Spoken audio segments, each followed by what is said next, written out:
মাদ্রাসা করতে গেলে, বিশেষ করে কওমি মাদ্রাসা করতে গেলে কিন্তু কারো পারমিশন নিতে হয় না।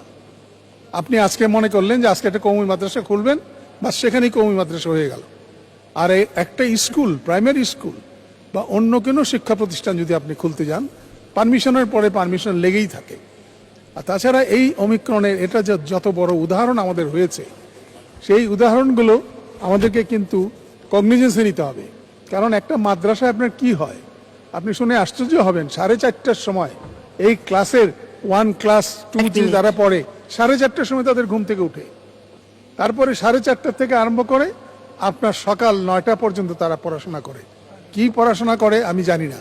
সেখানে সিলেবাস ছাড়া অনেক কিছু পড়ানো হয়। ইদানিং আরেকটা বেশি যেটা ভয়াবহ হয়েছে, সেটা মহিলা মাদ্রাসা। আপনি কল্পনা করতে পারবেন না, এই মহিলা মাদ্রাসাগুলো আমার এলাকায় আমি বলতে পারি এত বিস্তৃত হয়েছে যে সব জায়গাতেই আমি সকালবেলা উঠে দেখি যে চেনা যায় না এদেরকে। একদম মাথা থেকে আরম্ভ করে পা পর্যন্ত আপনার বোরকার ভিতরে ইনারা থাকে, এবং সকাল থেকে আরম্ভ করে বিকাল পর্যন্ত এই মেয়েগুলা মাদ্রাসা যায়।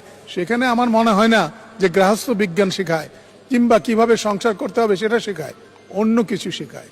তো সেগুলোর মধ্যে আমাদেরকে এই শিক্ষা ব্যবস্থা যারা দায়িত্বে আছেন তাদেরকে অবশ্যই এটা আপনার কগনিজেন্সে নিতে হবে। যখন কি হচ্ছে, মাননীয় স্পিকার।